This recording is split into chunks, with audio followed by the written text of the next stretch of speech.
Enron was once one of the largest and most successful companies in America.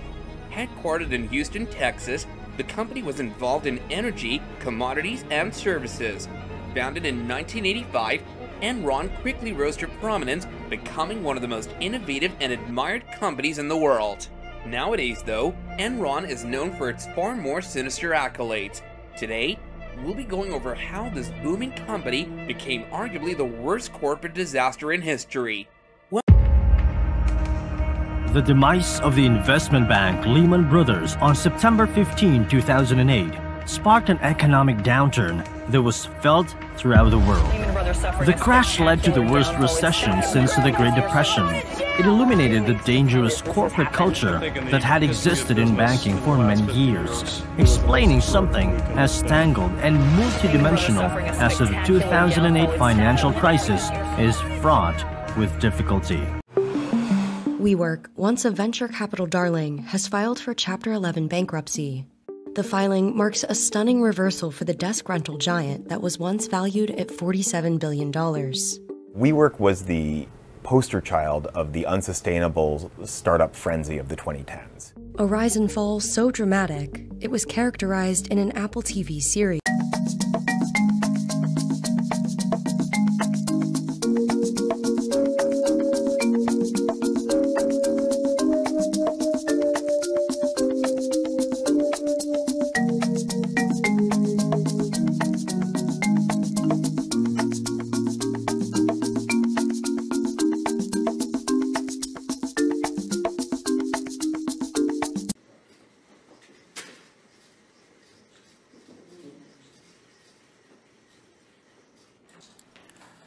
먼저 제주항공을 아껴주시는 모든 분들께 머리 숙여 사과의 말씀을 드립니다. 무엇보다 이번 사고로 인해서 유명을 달리하신 탑승객분들과 유가족분들께 깊은 Salam, selamat pagi, selamat Bapak-Bapak, para personal dan juga para pimpinan perusahaan. Semoga Bapak-Bapak dan Ibu dalam keadaan sehat hari ini. Saudara-saudara yang terkasih dalam nama Tuhan Yesus, mungkin Bapak-Bapak sebagai pimpinan masih ingat kasus skandal besar dalam dunia bisnis, yaitu tentang Enron, Lehman Brothers, WeWork maupun Kranos. Di sini kita melihat bahwa kita mempelajari dari skandal bisnis tersebut, dan juga kita banyak melihat bagaimana seorang CEO meminta maaf setelah adanya kegagalan. Menjadi pemimpin adalah sebuah kehormatan. Ini memberi kekuasaan, pengaruh, dan kemampuan untuk membentuk industri, ekonomi, bahkan negara. Tapi dengan kekuasaan datanglah tanggung jawab. Dan tanggung jawab itu berarti membuat keputusan yang bisa membangun sebuah kerajaan atau menghancurkannya dalam semalam. Lihatlah sejarah bisnis dan kepemimpinan. Kita telah melihat beberapa perusahaan terbesar di dunia runtuh dalam sekejap. Bukan karena nasib buruk, bukan karena kondisi pasar, tapi karena kesombongan para pemimpin yang menolak untuk berubah. Contoh Bapak-Bapak dan Ibu, Enron, Kranos, Lehman Brothers, WeWork, itu adalah perusahaan-perusahaan yang pernah menjadi suatu kekuasaan atau suatu kekuatan yang tak terbendung. Mereka punya uang, mereka punya inovasi, mereka punya pengaruh, tapi ada satu hal yang tidak mereka miliki, yaitu kerendahan hati untuk mengakui kesalahan dan bertobat. Di sini kita mempelajari dari Lukas 13 ayat 1 sampai 5, yaitu berisi pelajaran penting bagi bapak-bapak sebagai pemimpin pada saat ini. Pelajaran yang tidak hanya bersifat spiritual, tetapi juga praktis. pelajaran yang telah membimbing beberapa pemimpin paling sukses dalam sejarah, termasuk John H. Tyson. Ia adalah seorang pria yang mengubah Tyson Foods menjadi raksasa global. Bukan karena kesombongan, tetapi karena kerendahan hati, kesadaran akan kegagalan, dan kekuatan pertobatan. When I think about some of the cornerstones of Tyson Foods, some of the things I think that give us a chance to be who we are today is our core values. It doesn't say we're perfect. It says we strive to make a difference. It says we strive to be good stewards. We strive to make a profit for our shareholders. We strive to be the best person in our community. It gives our folks permission to stay within those boundaries and yet still have judgment. And the core values are really a set of values that then give you flexibility to be yourself, to make your own set of decisions to help this great company. You strive every day to try to do the right thing. It goes back to my granddad, it goes back to my dad and the people he had around him, and it's reflected today in today's company and leadership. We care about our folks, we care about our communities, our farmer relationships. That's just kind of who Tyson Foods has been. Di sini kita melihat bagaimana video cuplikan tentang Tyson Foods yang berkembang di bawah kepemimpinan John H. Tyson. Hari ini kita akan mengupas ayat ini satu persatu. Kita akan mengungkap kebijaksanaannya. Kita akan menjelajahi bagaimana pertobatan adalah fondasi kesuksesan yang bertahan lama. Dan kita akan belajar dari perjalanan John H. Tyson ini adalah seorang pemimpin yang menghadapi kegagalan pribadi dan profesional, tetapi menemukan penebusan melalui kepemimpinan yang berlandaskan iman, kerendahan hati, dan perubahan.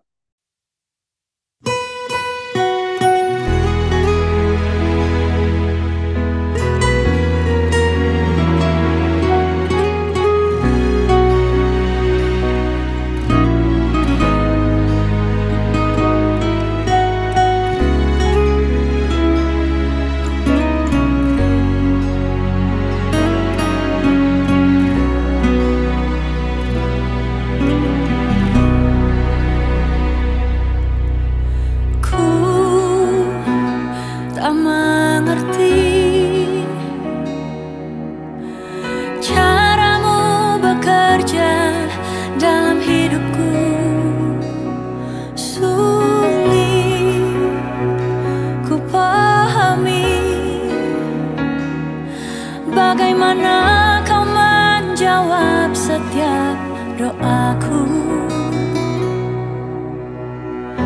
Kadang tak sesuai dengan harapanku.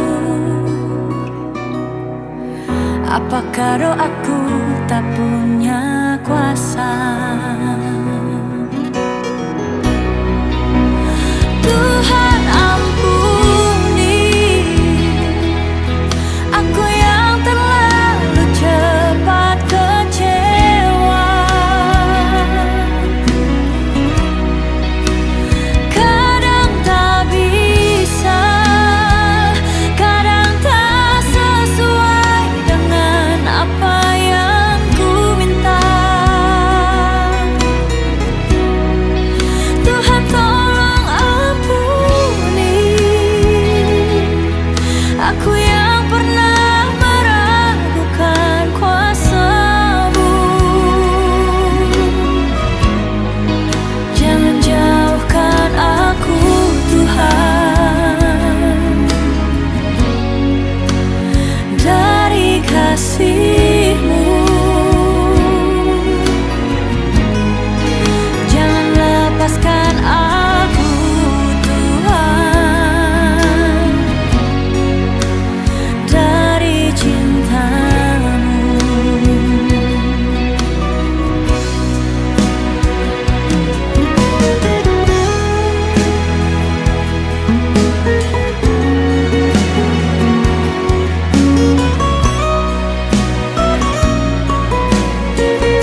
setelah kita tadi melihat bagaimana Nats Lukas 13 ayat 1 sampai 5 ini, kita melihat juga bagaimana latar ke belakang yang dulu Yerusalem kuno, yang dimana kita melihat bagaimana orang-orang mempertanyakan tentang Yesus.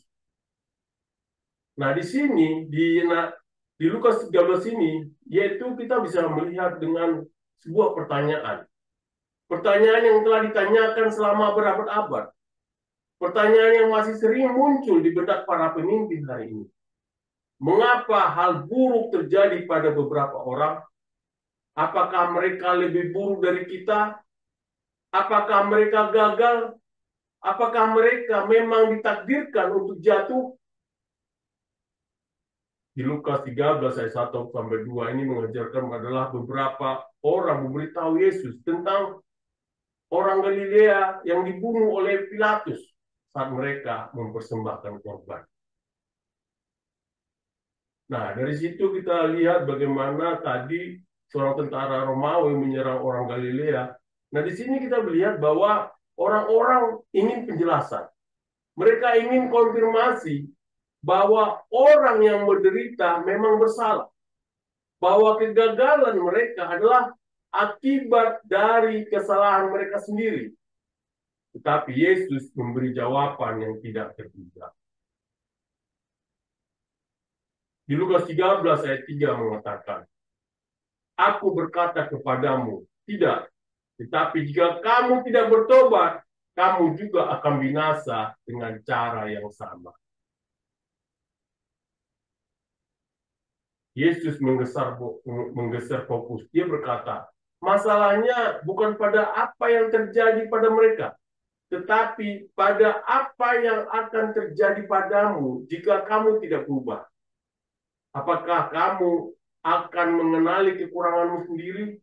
Apakah kamu akan mengakui di mana kamu telah melakukan kesalahan?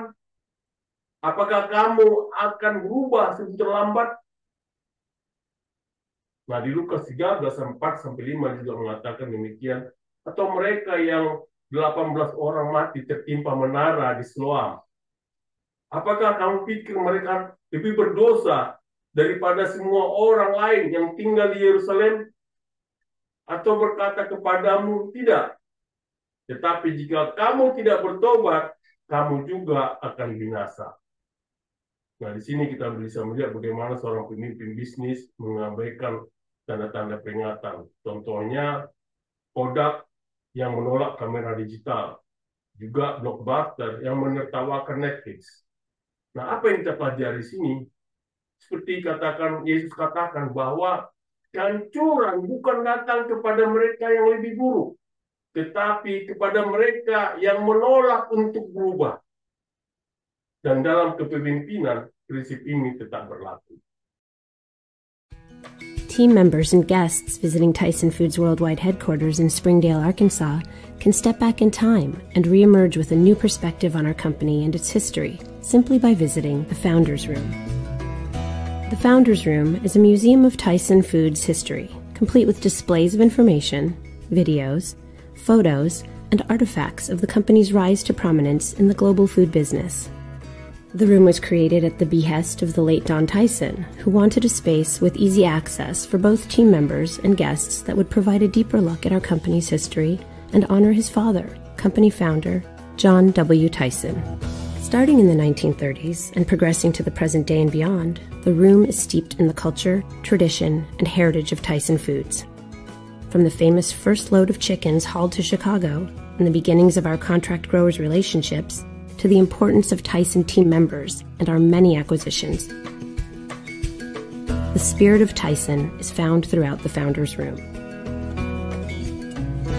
Historical videos are played continually in the Big Red Theater.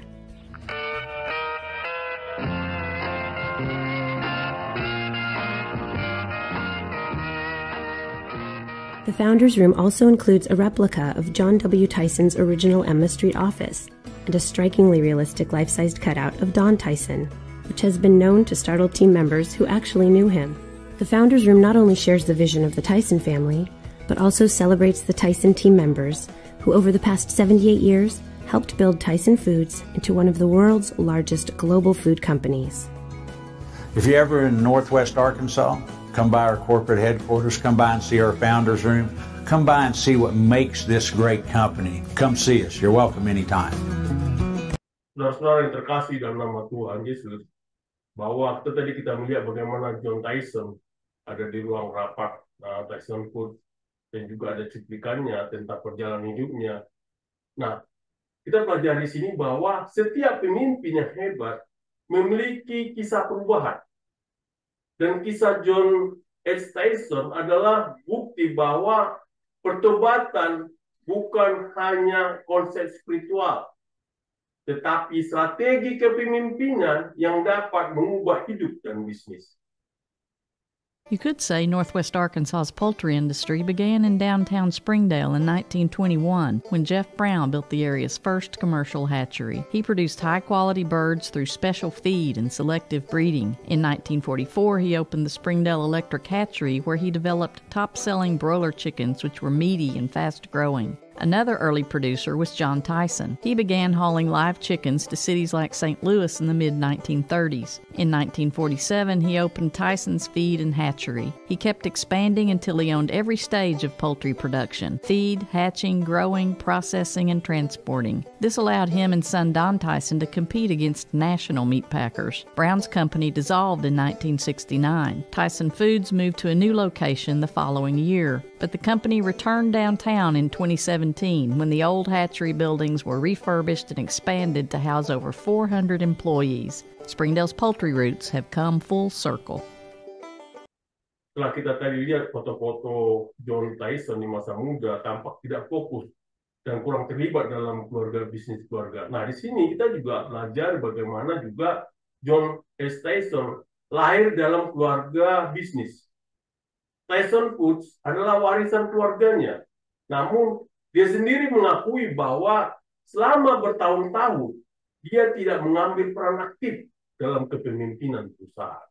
Seperti yang dikatakan di dalam Matius 25 ayat 14-30, yaitu tentang setiap orang diberi tanggung jawab, tetapi hanya mereka yang mengelolanya dengan baik yang akan diberi lebih banyak. Nah, ini kita juga melihat bagaimana seorang pemimpin selalu mengambil tanggung jawab, dan juga kita bagaimana membandingkan seorang pemimpin yang gagal menjalankan perannya. Saudara-saudara terkasih dalam nama Tuhan Yesus, Tyson sendiri berkata, "Saya ada di daftar gaji hanya karena saya anak pemiliknya." Dia mengalami krisis pribadi dan perjuangan melawan kecanduan alkohol yang hampir menghancurkan bukan hanya hidupnya, tapi juga masa depan perusahaannya. Nah, ini di sini kita bisa melihat bagaimana John Tyson juga menghadiri pertemuan kelompok pemulihan. Dia juga mendalami ilmu iman dan mulai melakukan refleksi pribadi. Nah, di sini kita bisa melihat dari visual tadi, dari video tadi, bahwa di titik terendah hidupnya, ia mengambil keputusan yang mau mengubah segalanya. Ia bertobat, baik secara spiritual maupun profesional. Ia mengakui kesalahannya, mencari nasihat, dan mulai memimpin Tyson Foods dengan pendekatan yang baru. Pendekatan yang mengutamakan tanggung jawab, integritas, dan pelayanan kepada orang lain. Seperti dikatakan dalam Amsal 16 ayat 3 mengatakan, "Serahkanlah perbuatanmu kepada Tuhan, maka terlaksanalah segala rencanamu." Nah, di sini juga kita mempelajari bagaimana Tyson mulai bekerja secara langsung dengan karyawannya di Tyson Foods dan juga melakukan perbuatan-perbuatan kebijakan sehingga kesejahteraan mereka meningkat. Nah, di sini kita bisa melihat bagaimana bahwa keputusan ini bukan hanya menyelamatkan hidupnya, tapi juga membangun kembali Tyson Foods menjadi perusahaan yang lebih kuat, lebih beretika, dan lebih sukses daripada sebelumnya. To me, sustainability is about making sure that being in the agricultural community, we're all doing it the right way based on the best knowledge that's available at the time. So sustainability might be an updated environmental practice.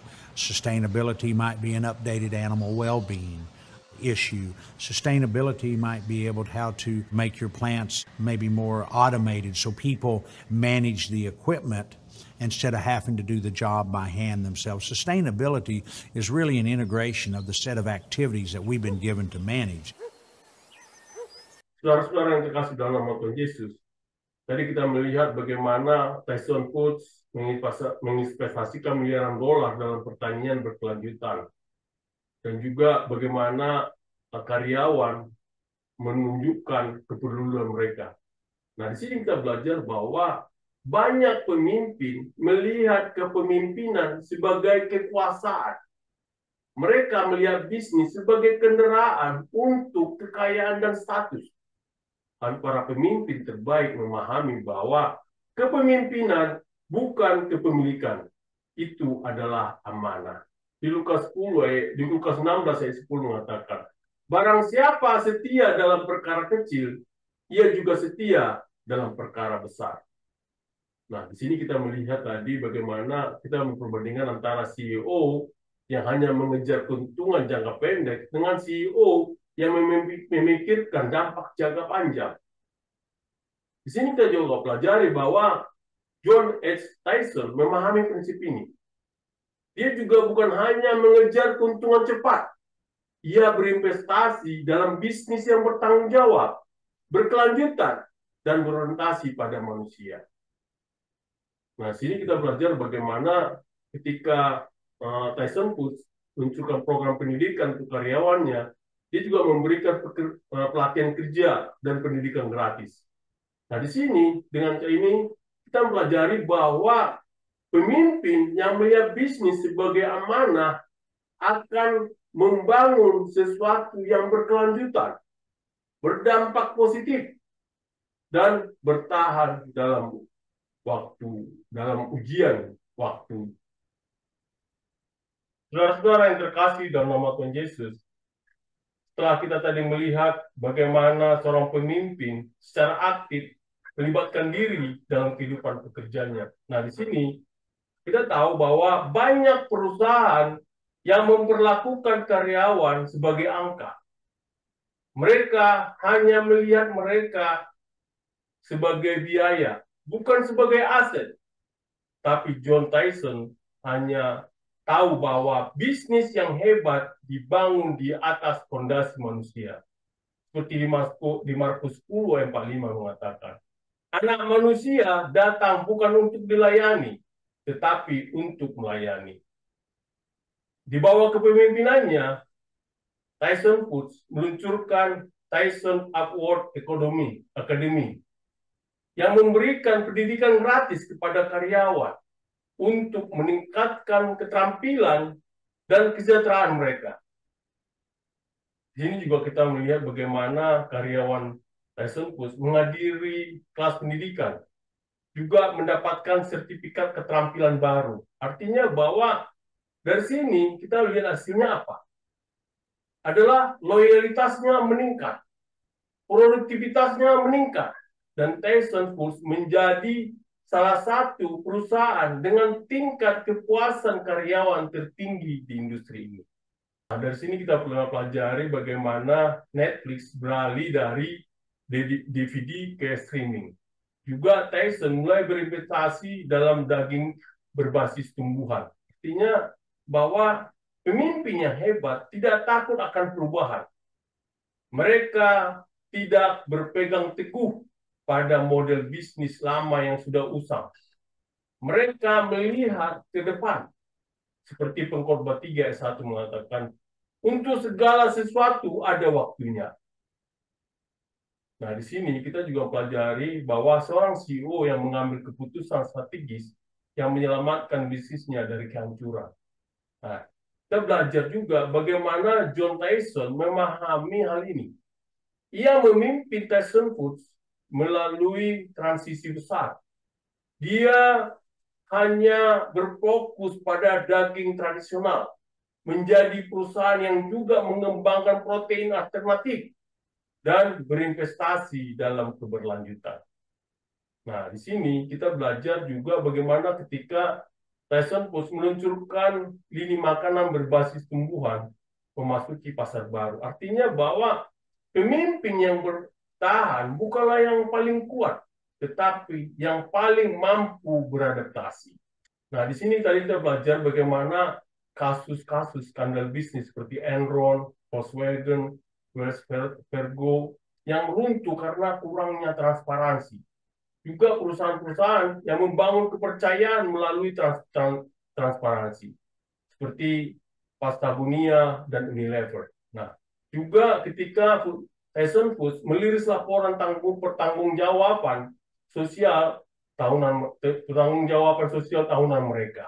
Artinya bahwa kepercayaan adalah mata uang dalam kepemimpinan. Ia tidak bisa dibeli, ia tidak bisa dipalsukan. Dan ketika kepercayaan itu hilang, ia hampir mustahil untuk dikembalikan. Di Mazmur 24 ayat 3-4 mengatakan, siapakah yang boleh naik ke gunung Tuhan? Siapakah yang boleh berdiri di tempatnya yang kudus? Orang yang bersih tangannya dan murni hatinya. Nah, di sini diajari bahwa begitu banyak bisnis gagal bukan karena kurangnya inovasi, tapi karena kurangnya integritas. Para pemimpin yang mencoba menyembunyikan kesalahan mereka, memanipulasi angka keuangan, atau berbohong kepada publik, pada akhirnya akan kehilangan segalanya. Di video ini kita melihat bagaimana grafik perusahaan yang kehilangan nilai pasar setelah skandal keuangan. Nah, di sini diajarkan bagaimana John Tyson memahami bahwa kepercayaan adalah aset terbesar yang dimiliki oleh sebuah perusahaan. Di bawah kepemimpinannya, Tyson Foods mulai menerbitkan laporan transparansi tahunan, menunjukkan komitmen mereka terhadap etika, keberlanjutan, dan kesejahteraan karyawan. Nah, di sini kita juga melihat bagaimana laporan keuangan, laporan tanggung jawab sosial Tyson dengan angka transparan mengenai dampak lingkungan dan kesejahteraan pekerja. Karena kita tahu bahwa Tyson tahu bahwa kepercayaan dibangun dari tindakan, bukan sekedar kata-kata. Ia memastikan bahwa setiap kebijakan dalam perusahaan berakar pada nilai-nilai moral yang kuat. Di sini kita juga mempelajari bagaimana pemimpin bisnis lainnya yang sukses membangun perusahaan berbasis kepercayaan seperti Satya Nadella di Microsoft, Howard Schultz di Starbucks. Nah, kita pelajari bahwa pemimpin yang bertahan lama bukanlah mereka yang hanya mencari keuntungan, tetapi mereka yang memimpin dengan kejujuran, transparansi, dan hati yang murni. Dalam video ini kita juga bisa lihat contohnya ketika John Tyson dalam masa-masa sulit, juga ketika menghadapi perjuangan pribadi dengan kecanduan.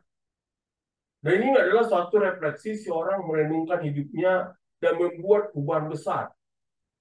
Saudara-saudara yang terkasih dalam nama Tuhan Yesus, kita sering berpikir bahwa pemimpin besar adalah mereka yang tidak pernah gagal.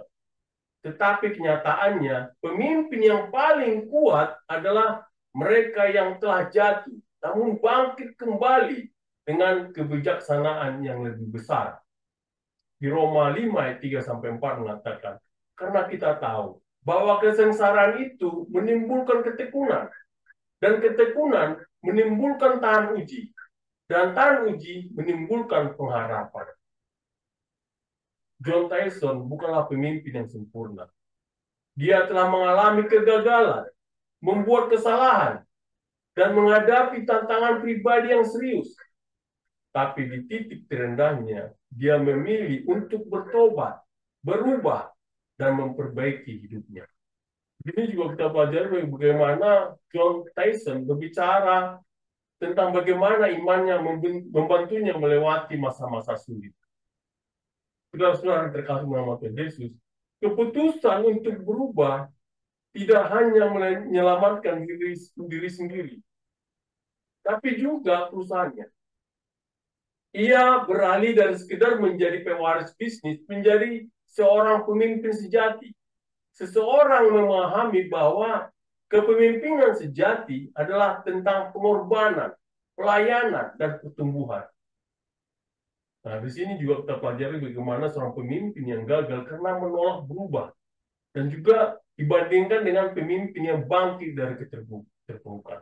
Artinya, bahwa tidak ada pemimpin yang sempurna. Tetapi yang membedakan pemimpin yang hebat dari yang lain adalah kesediaan mereka untuk mengakui kesalahan, bertobat, dan bergerak maju dengan hati yang lebih kuat. Saudara-saudara yang terkasih dalam nama Tuhan Yesus, kita tadi melihat bagaimana seorang CEO mengubah arah perusahaan mereka setelah mengalami krisis moral. Kita telah membahas kisah John Tyson ini. Kita juga telah mempelajari hikmah dari Lukas 13 ayat 1-5 ini. Dan kita telah melihat bagaimana pertobatan bukan hanya sebuah konsep religius, tapi strategi kepemimpinan yang kuat. Di Lukas 13 ayat 5 mengatakan, tetapi jika kamu tidak bertobat, maka kamu juga akan binasa. Saya ulangi lagi, di Lukas 13 ayat 5 mengatakan, tetapi jika kamu tidak bertobat, kamu juga akan binasa. Artinya sekarang adalah pertanyaannya, bagaimana, apakah bapak-bapak dan ibu akan menerapkan pelajaran ini dalam hidup bapak dan ibu sendiri? Ada empat langkah yang Bapak bisa lakukan, yaitu pertama adalah evaluasi diri, yaitu identifikasi kesalahan dan kelemahan dalam kepemimpinan Bapak dan Ibu. Langkah kedua, akui kesalahan Bapak dan Ibu. Miliki keberanian untuk mengakui kekurangan dan meminta maaf jika diperlukan. Langkah ketiga, lakukan perubahan nyata, yaitu adalah jangan hanya berbicara, lakukan tindakan yang mencerminkan pertobatan Bapak dan Ibu. Langkah keempat, pimpin dengan integritas setiap hari. Artinya, buat keputusan yang benar, bahkan ketika tidak ada yang melihat. Saudara-saudara yang terkasih dalam nama Tuhan Yesus, kita tahu bahwa dunia bisnis tidak hanya membutuhkan pemimpin yang cerdas, tapi juga pemimpin yang rendah hati, berani mengakui kesalahan, dan memiliki hati untuk berubah.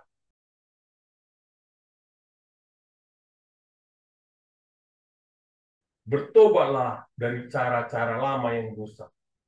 Pimpin dengan kebijaksanaan, dan Bapak dan Ibu akan membangun warisan yang bertahan lebih lama dari sekedar keuntungan. Saudara-saudara yang terkasih dalam Tuhan Yesus, ayo mari kita renungkan firman ini supaya Bapak dan Ibu semakin bertumbuh. Stay profesional. Amin.